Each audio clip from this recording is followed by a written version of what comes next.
I'm sure you've all been waiting for this moment, especially Art. Art is going to give us another presentation.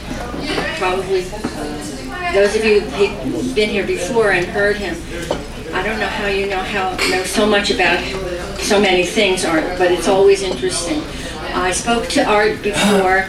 He has a few guests with him today that I asked him if he would mind introducing his guests, and then he will go right into his presentation. This is Sally, Rain, Mel, Pete, and my daughter, Jane. Who are they? Are they friends? Are they relatives? Are they... You just said. Neighbors. We're listening. Drinking companions. Not me. And including Jane.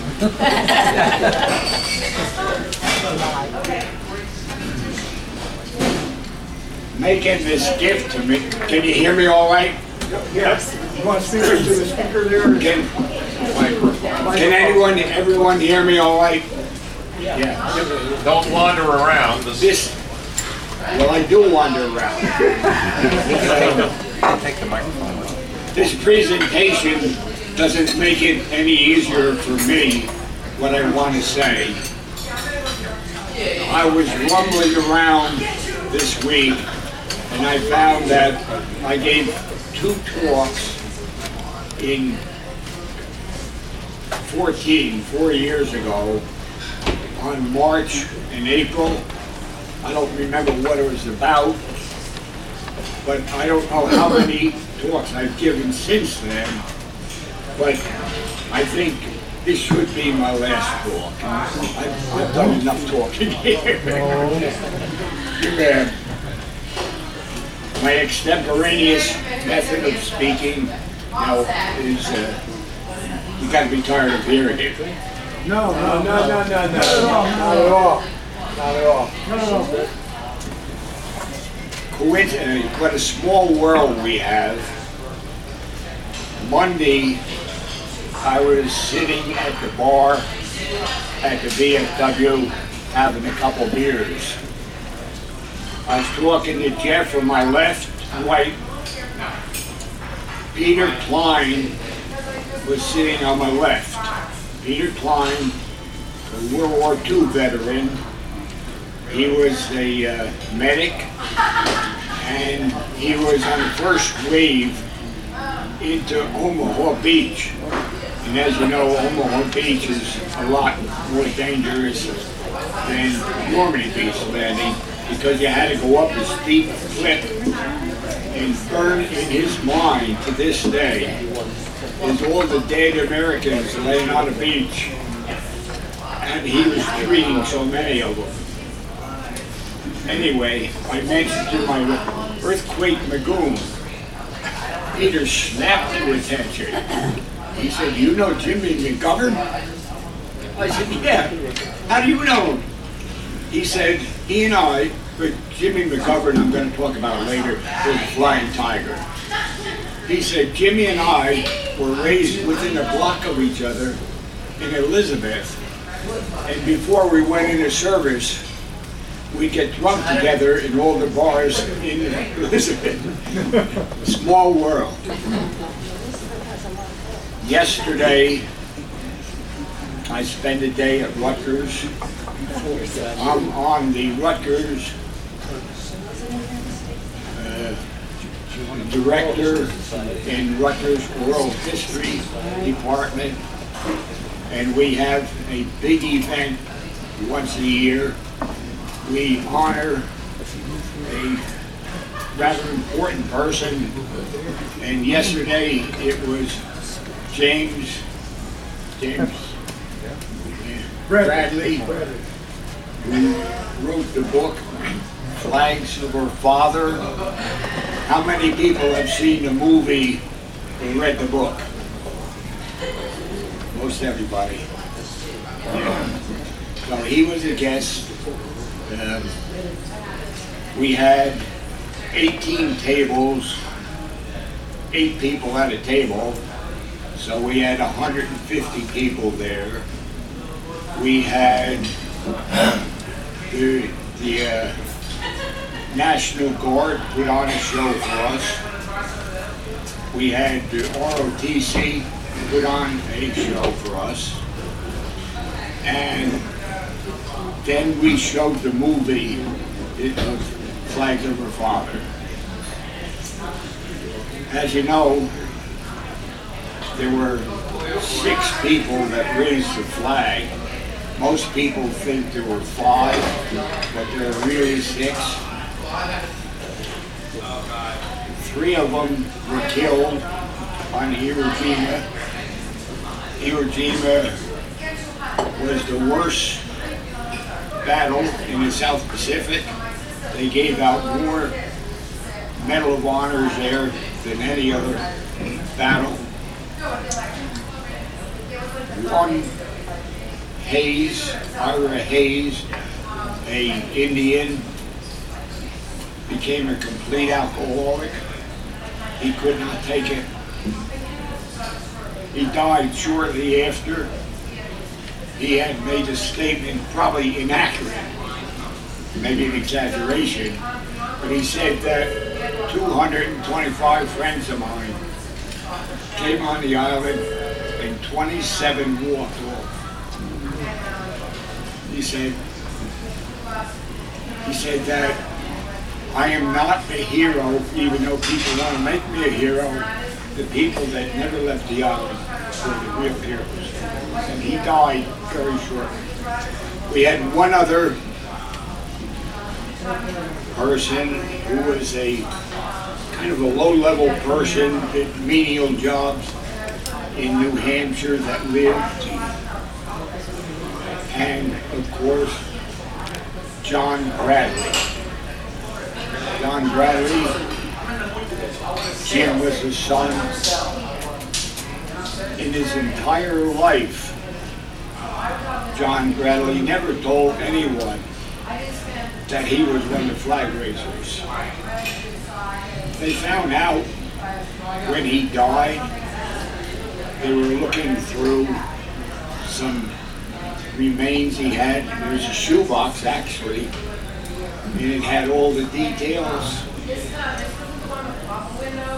They said that never in his life did he mention Shirabashi or Iwo Jima.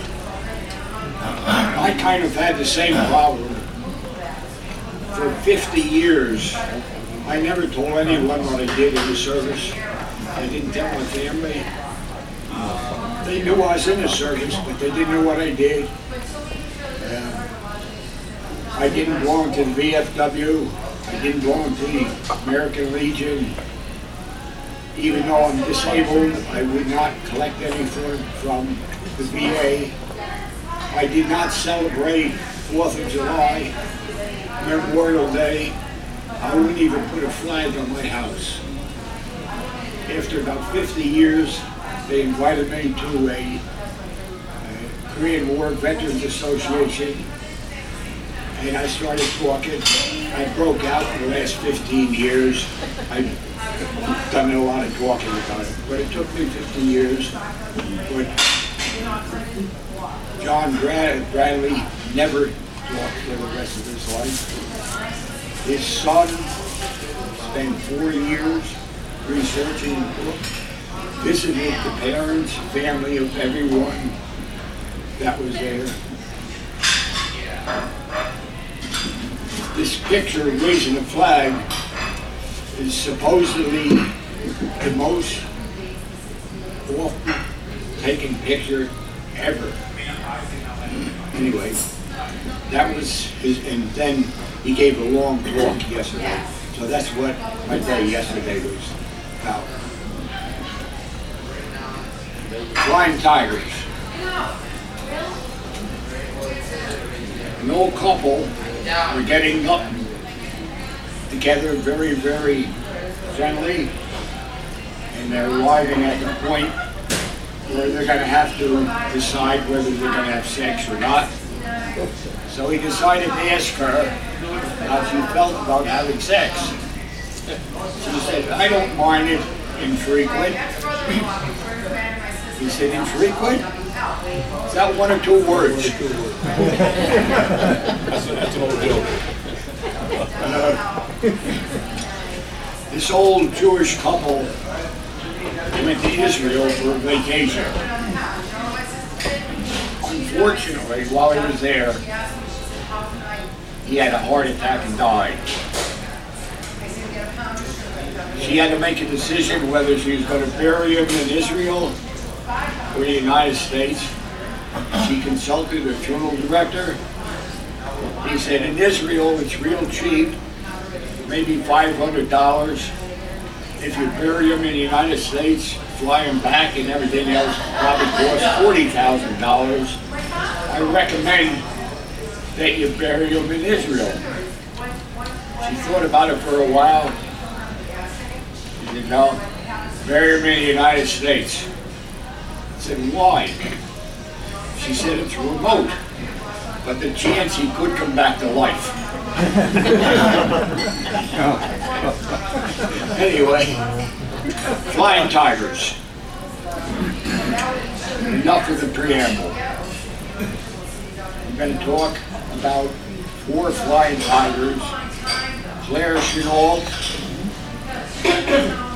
Tex Hill, Pappy Borington, and my friend Earthquake McGoon. Claire Chennault was a school teacher in South Carolina, in Georgia. He wanted to become a pilot, and at the end of World War I, he got accepted into pilot training. He washed out. They said he couldn't fly. Somehow he got accepted back in and got his wings. He was in the service for 20 years, and it was not a good career at all. He fought with everyone. What my finding is that that's a characteristic of fighter pilots, that they don't make particularly good ground officers. What makes them a good fighter pilot makes them bad ground officers. Free spirit. Claire Chennault had his problems. Tex Hill had his problems. He's made the best of all of them. Pappy Borington was always on the verge of being kicked out of the service. And so was my friend Earthquake. Pappy Borington, at the end of World War, not Pappy Borington, Claire Chennault, at the end of World War I, got his wings, became extremely proficient at flying as a fighter pilot, was always in trouble with his superiors. The United States, during that period of time, had no interest in fighter planes. They were interested in bombers, B-17, B-24, and they were really behind most other nations is developing fighter planes. And he was probably right, but he fought with all of his superiors to get better fighter planes. The only one we had was the Curtiss B-40 Tomahawk, and not very proficient. England had the Spitfire. France, Germany had good planes, fighter planes. Japan had the Zero, and we had just a 40. So he fought all the time with his superiors. He became an unbelievably good pilot. I don't know if you remember 3 men on the flying trapeze, that term, 3 men on the flying trapeze. He perfected a technique where they chained 3 planes together with 20-foot links. They would take off, do aerial maneuvers chained together. They do Immelmans, barrel rolls, and all kind of intricate, well tied together, and then land that no one could believe that he could do. 20 years, he got no place. In 1937, he was over age and bracket, and he was only a captain after 20 years. They decided that he was not capable of becoming a major, so they riffed him. In 1937, out of the service, he was intent on, the only thing he knew how to do was fly fighter planes. So he started looking around for a job. He found out that Chiang Kai-shek was in serious trouble. Chinese communists were trying to take over the nation. Japan had already taken over Manchuria and parts of China. And Chiang Kai-shek had no air force of any type. He hired Claire Chennault to try to build an air force. Claire Chennault, Madame Chiang Kai-shek's wife, really liked him. She spoke perfect English. She had graduated from Wellesley College, and they got along real well. How Claire got what he wanted from the United States, I think, was written in the sand.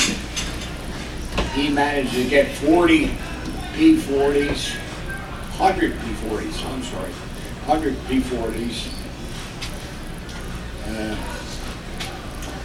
Then he had to recruit pilots, and Chiang Kai-shek needed military supplies. Japan had blocked every port. They couldn't get anything by ship. The only way Chiang Kai-shek could get anything is the Burma Road. And Japan kept bombing the Burma Road, so Chiang Kai-shek needed someone to open up the Burma, and he got Claire Chennault to do that. Claire Chennault, once again, don't know how it did it, but he was given permission to recruit pilots under contract in the Army, Navy, and Marine, even though they were not supposed to be good free. The term was they were given to it is called, the Flying Tigers are called the American Volunteer Group, and supposedly with a wink, he was able to recruit pilots from all three services. Claire whipped them into tremendous fighting condition. They became real good pilots. He had Tex Hill was his favorite. The reason why it was so easy to get pilots, a lot of them, pilots in the service, thought it would be easier to fight the Japanese than the Germans. The stereotype was that all Japanese pilots were wearing glasses and they couldn't see. So they thought it'd be easier to fight the Japs than the Germans. Also, a lot of them were adventurers, but the bottom line was they were all mercenaries. The service paid $200 a month.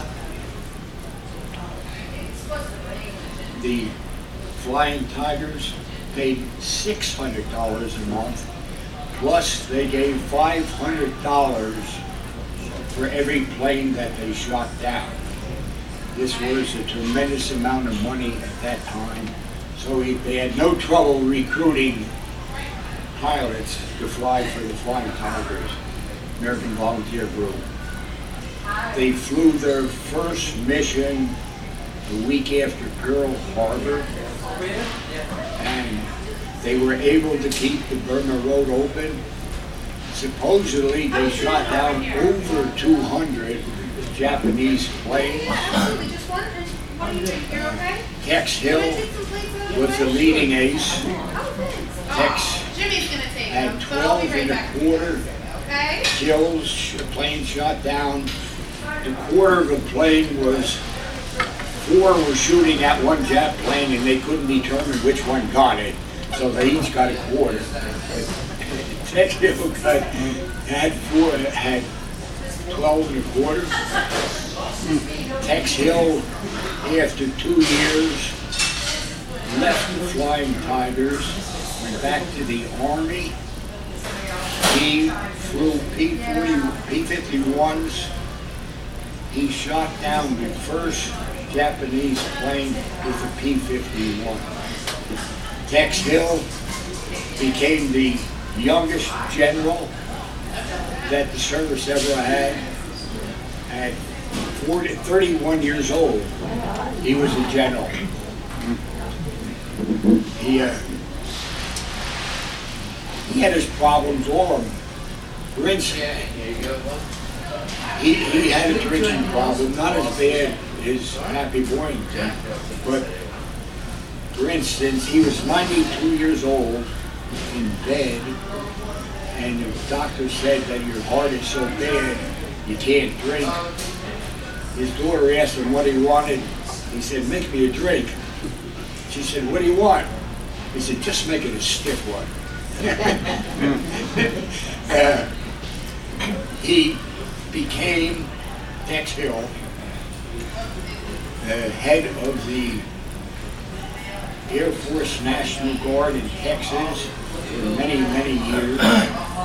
And he was a leading stunt pilot in the country. He performed shows all over the country and even the world as a stunt pilot.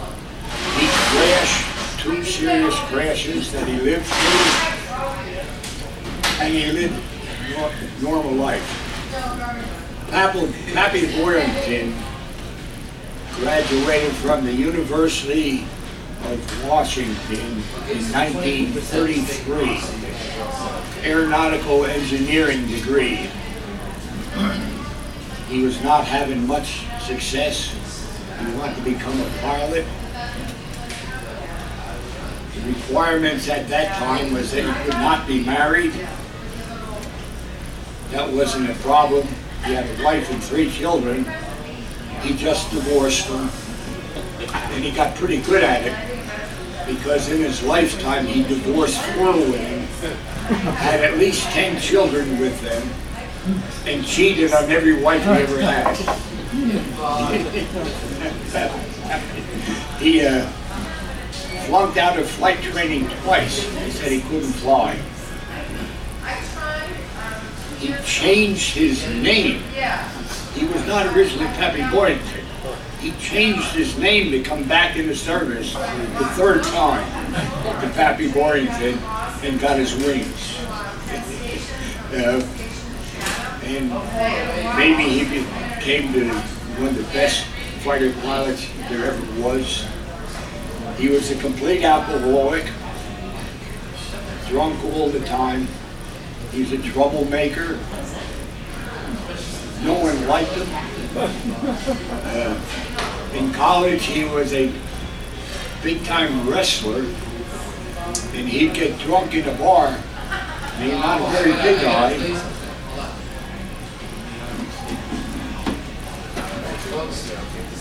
Here's a picture. I don't know if you can see a picture of him, but I don't have one up there. But Pappy Boyington would go to the bar and try to pick a fight or wrestle with anyone he could in a bar. He was always in financial trouble, female trouble, but he could fly a plane. And many times he flew very drunk too. Yeah. But he, Claire Chennault hated him.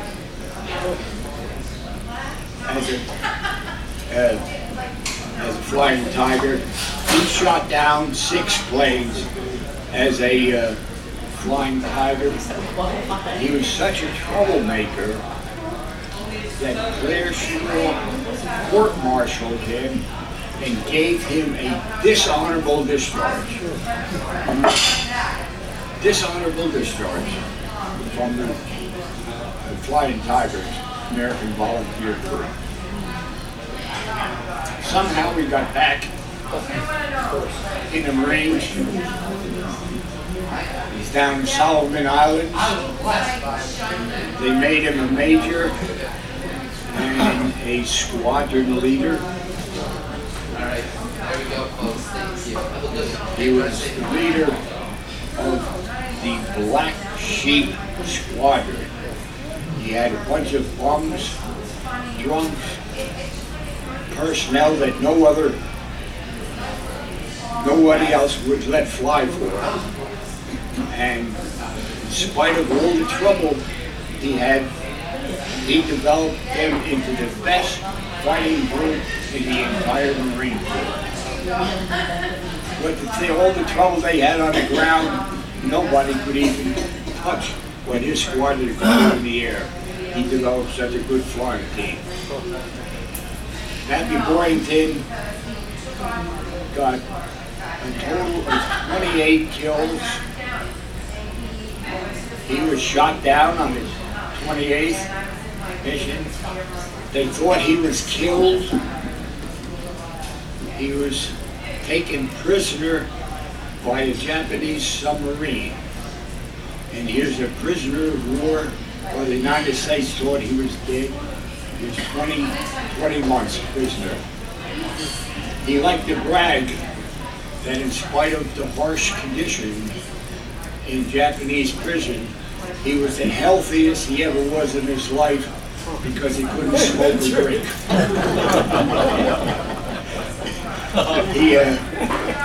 He got out after the end of the war, and 3 months after he was shot down, he was given the Medal of Honor, the highest award anyone could get. So he went from the dishonorable discharge to the Medal of Honor. Nobody else has even come close to that. And his whole squadron was given the Navy Cross for their flying because they did such a good job. He came back happy, and here's a guy, the Medal of Honor, 28 planes, prisoner. They were going to display him around the country as a Marine. It turned out to be a complete bust. He didn't dress sharp. By his own admission, he never drew a sober breath in his entire trip around the country. And he's actually an embarrassment for the Marine Corps, his tour around the country. He got out, did not have much success in life. He met, supposedly, in Las Vegas, in Los Angeles. He met supposedly the Japanese fighter pilot that shot him down. This Japanese fighter pilot was late coming back after the end of the war, and Japan assumed he was dead. And they had buried him, and he came back, and he had lots of trouble, personal problems, and he moved to the United States and became a citizen of the United States. He met Pappy Borington, and they created a friendship. They had pictures of the two of them under a zero hugging each other, and they continued touring the country as a team. They finally broke up and had a fight over money, and it turns out the whole thing was a hoax. He was not the pilot that shot him down. The whole thing was a hoax. Now, you may remember this. Baba Black Sheep? Yes, I'm telling you. Yes. Baba Black Sheep was a widely popular television show about his squadron in the Solomon Islands, the planes they shot down.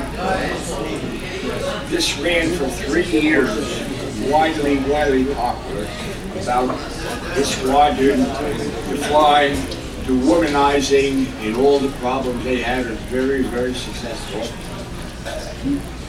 Happy Boyington was never without a cigarette. Neither, for that matter, was Claire Chennault. Of course, they didn't know then. He died of lung cancer at 73 years old. Earthquake McGoon. Jim McGovern joined the Flying Tigers in '43. They were now flying P-51. Became a very good fighter pilot. He had 9 kills. He was a wild man, partying and drinking.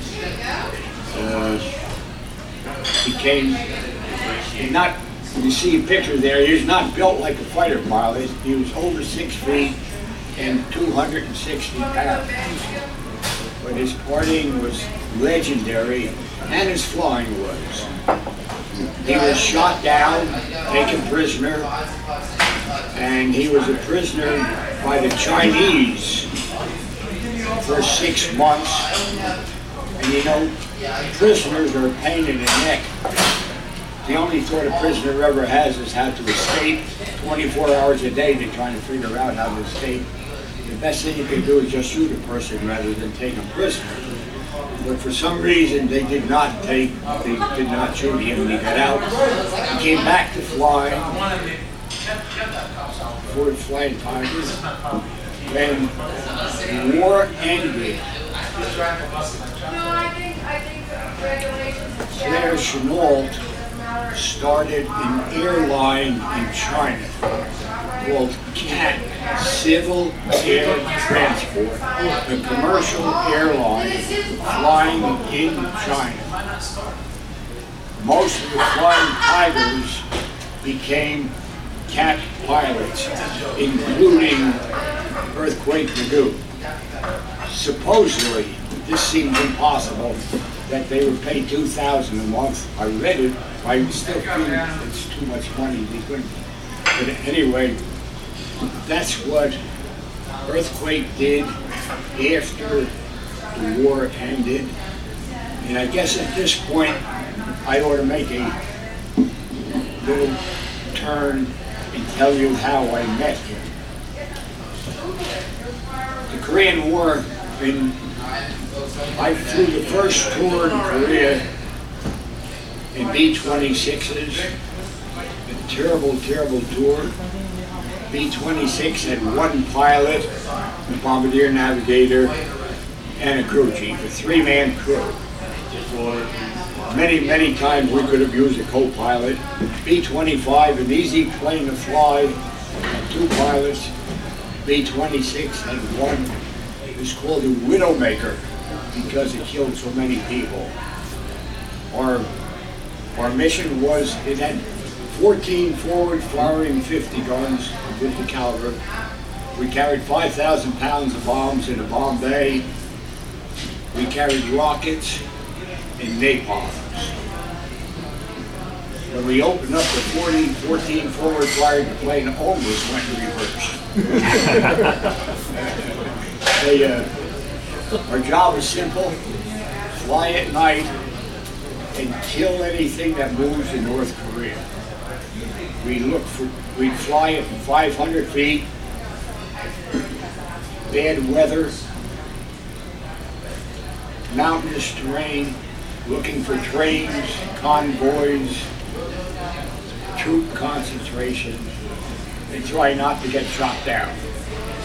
The tour was normally about 5 hours. If you can believe this, B-26 had no heat in it. A typical mission was 20 below zero. We actually had missions that were 30 below zero. Try flying a difficult plane at night at 500 feet with no feelings in your hands or feet. You know, all my fingers and toes are all frozen. Lorraine has to make me blouses with big buttonholes. Otherwise I can't.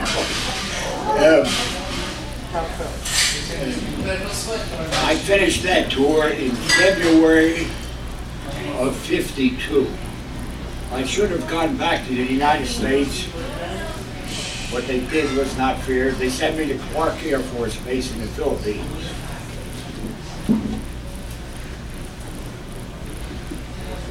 My head has gotten bigger or this gotten smaller, I don't know which. But 581st Air Supply Communication, a misnomer. It was a CIA raid. Psychological warfare missions in violation of the Geneva Convention. We were war criminals. If we were shot down, we had no protection at all because we violated the Geneva Convention.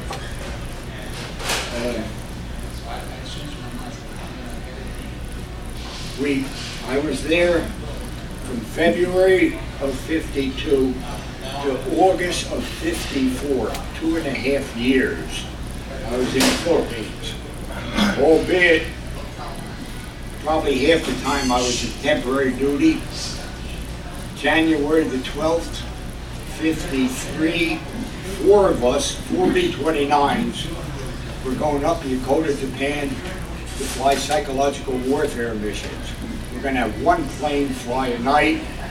Our planes were not like yours. We had no guns, painted black, no USAF markings.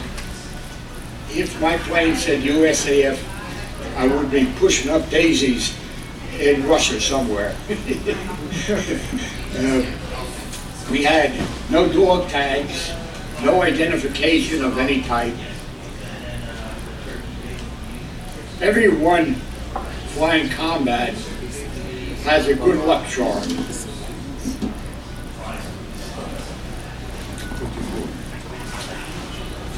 My mother, she flew with me every mission I ever flew. I had her hidden in my pocket. Still have. That works.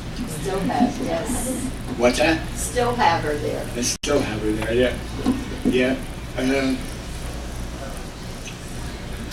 We're going to fly one B-29 a night. January the 13th, the first night, our wing commander, Colonel Arnold, piled all the top brass in a plane for the first mission. He was shot down. We lost our wing commander the first mission we ever had. Yeah. I finished the tour there. I then went to Formosa, now called Taiwan, to fly for Chiang Kai-shek for 3 months. Actually, I flew for his son, Tiger Wong. Where we weren't flying combat missions, we were treated very nice there. I actually was dating a Chinese girl, very, very pretty. She graduated from Smith College in the United States and spoke perfect English, couldn't be a nicer person. Finished the tour there. I went to Bangkok and fly combat missions in Thailand for a while. In July of '53, the Korean War ended, and we were getting ready to find some more place to fly combat. But while I was when I was not on temporary duty, I would fly to Hong Kong for a few days vacation. It was a nice place to be. And back then, if you're an American and you went in a bar, in Hong Kong, the first question anyone would ask you, do you know Earthquake McGoon? He was in every bar, always had beautiful girls, with big parties. And then I found out he's from Elizabeth, New Jersey, and I had to meet him. So I finally arranged him, and we got to a point when I would go to Hong Kong, I would stay with him. So we got to be pretty good friends. We were getting ready to go to French Indochina to help the French who were collapsing. August of '53, we needed more pilots. We didn't have enough pilots. We needed C-119 pilots. I told you that Earthquake was flying for CAT, Civil Air Transport, Commercial Airline. Wrong. CAT was 100% owned by the CIA. It was a CIA airline flying. So, I mean, he actually was not a commercial pilot, he was a CIA pilot. So we needed more pilots, so we just recruited from CAT. And Earthquake was one of the ones we recruited. So he came down to Clark in August of '53 to learn to fly the C-119. In short order, he became a legend in Elizabeth, Manila, and all the big cities. He had and within a couple of weeks, he had a beautiful mestizo girlfriend, and he hit every bar and every restaurant there. A little story. A delicacy in the Philippines is a balut, the most disgusting thing in the world.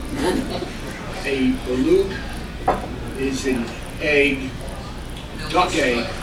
It takes 28 days for a duck egg to hatch. A balut is 21, 22 days, fully formed inside. And this was an absolute delicacy in the Philippines. When you're in a bar in town in Manila or anything, you would hear them going, balutes, balutes, and they'd run out and buy it. Well, a drinking contest for us, we always bet on who could swallow a balut. I lost every bet I ever had, but Earthquake would put a balut in the beer and drink it down. He won every bet on it. Anyway, in November of '53, now I could be lying here because at this point the United States said it never happened, even though France has written a lot about it. We were going up to French Indochina to fly for the French. I went to Da Nang, Jimmy went to Dinh Ban Phu. He was flying 119s. I was flying B-26s for the French. I never saw Earthquake again. You know, on May the 6th, 1954, the French were on the verge of collapsing. And they're all surrounded by Vietnamese, and the C-119s were trying to fly support in to support the French troops.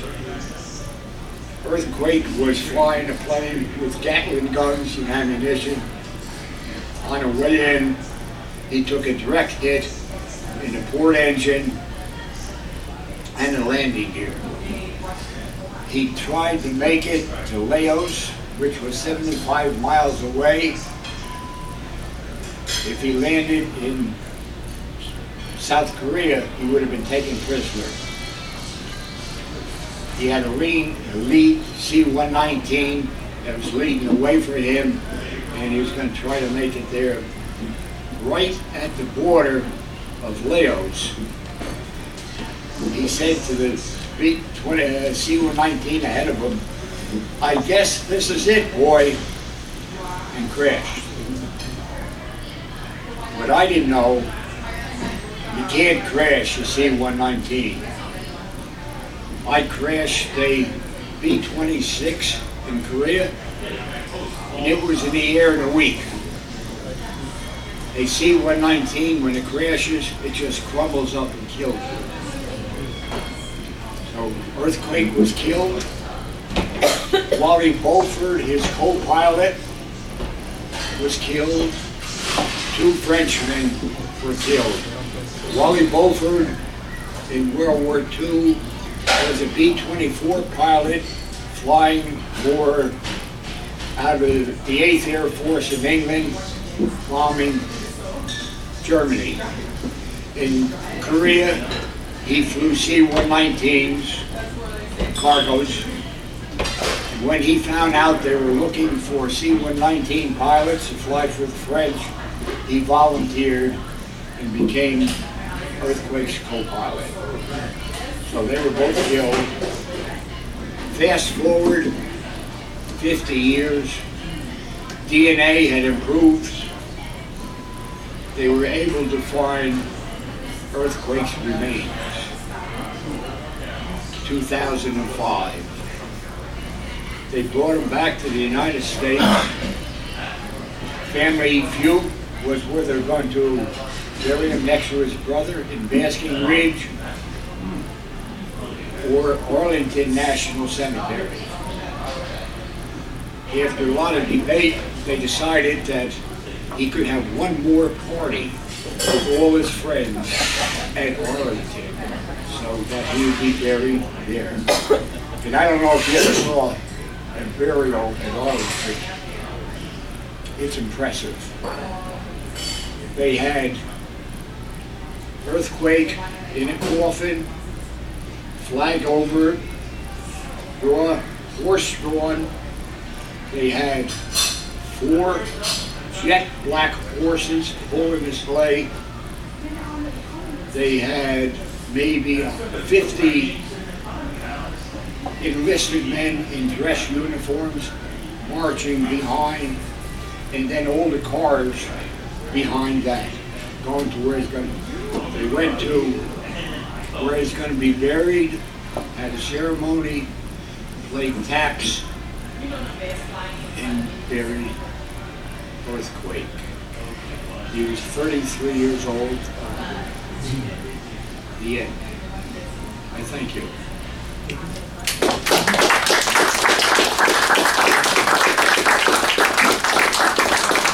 I don't know how long I talked. Did I talk too long? No. Thank you. This is my last time.